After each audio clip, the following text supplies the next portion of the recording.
Syndicated market approach, আমরা এই সমস্ত জিনিসকে ভেঙে দেওয়ার জন্য আমি ব্যক্তিগতভাবে সারা দেশ ঘুরে বেড়াচ্ছি। আমি কিছুক্ষণ আগে সাতক্ষীরায় ছিলাম, এখন এখানে আসছি। আমি কালকে আবার উত্তরবঙ্গে বিভিন্ন জেলায় যাব।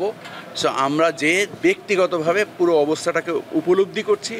ঢাকাতে আমাদের একটা কন্ট্রোল সেন্টার কাজ করছে, ডিসি মহোদয়দের নিয়ন্ত্রণাধীন মাঠ প্রশাসন সকলে এই বিষয়ে কর্মকাণ্ড পরিচালিত করছে। আমরা আশা করি আল্লাহ তাআলা বরকত দিবেন। 13টি মশলার এক দারুণ কম্বিনেশনে তৈরি ইফাত রশিদ বিরিয়ানি মশলা। উৎসব এখন প্রতিদিন। পদক্ষেপগুলো একটা হচ্ছে, আমরা প্রায় 7.5 লক্ষ মণ লবণ সারা দেশে আমরা এটাকে বিতরণ করেছি।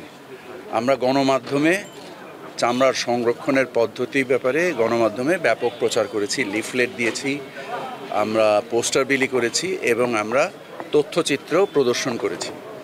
এবং এই প্রদর্শনের মাধ্যমে আমরা মজুদ উপযোগী করেছি। এবং যে চামড়ার মূল্য বলা হচ্ছে, এটা হচ্ছে লবণবিহীন চামড়া। সরকার এই লবণ দিয়ে এটার মূল্য বৃদ্ধিতে সহায়ক ভূমিকা পালন করেছে। অনেক মাদ্রাসা আছে যারা লবণ ছাড়া চামড়া দিয়েছে, সরকার লবণ ছাড়া চামড়ার মূল্য নির্ধারণ করেনি।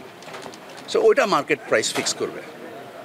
আর অনেক মৌসুমি ব্যবসায়ী চামড়া সম্বন্ধে প্রকৃত জ্ঞান না থাকার ফলে চামড়াকে নষ্ট করেছে, নষ্ট চামড়ার মূল্য নেই। যে ট্যানারি মালিকরা এটা কিনছে না। এখন এই ট্যানারি মালিকদের সক্ষমতা বৃদ্ধি করার উদ্দেশ্যে সরকার তাদের প্রণোদনার প্রায় 220 কোটি টাকা সরকার এই ঈদের আগে ছাড় করেছে, সো দ্যাট যেন ট্যানারিওয়ালারা তাদের পণ্য উপযুক্ত মূল্যে কিনতে পারে। বাণিজ্য মন্ত্রণালয় তার নিজের নিয়ন্ত্রণাধীন অবস্থায় কাঁচা চামড়া এবং ওয়েট ব্লু চামড়া রপ্তানিকে উপযোগী করে দিয়েছেন। এখানকার ব্যবসায়ীরা যদি মনে করেন যে ওনারা এই ট্যানারির কাছ থেকে মূল্য পাচ্ছেন না, ওনারা সরাসরি রপ্তানি করে দিক। এটা তো নিষিদ্ধ ছিল। সরকার এই নিষিদ্ধ প্রজ্ঞাপন 3 মাসের জন্য উইথড্র করেছে।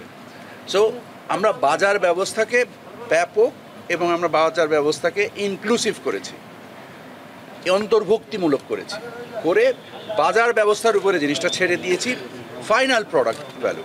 আমরা মনে করি যে আমরা যে পদক্ষেপগুলো নিয়েছি তাতে বহির্বিশ্বে আমাদের চামড়ার চাহিদা তৈরি হবে। আমি নিজে ব্যক্তিগতভাবে সাভারে ট্যানারি পল্লীতে এই পর্যন্ত 4 বার গিয়েছি। তাদের যে ইটিপি সিইটিপি সংক্রান্ত যে জটিলতাগুলো ছিল সেই জটিলতা দূর করার চেষ্টা করেছি এবং তাদের সক্ষমতা বৃদ্ধি করার জন্য আমি ব্যক্তিগতভাবে উদ্যোগ নিয়েছি।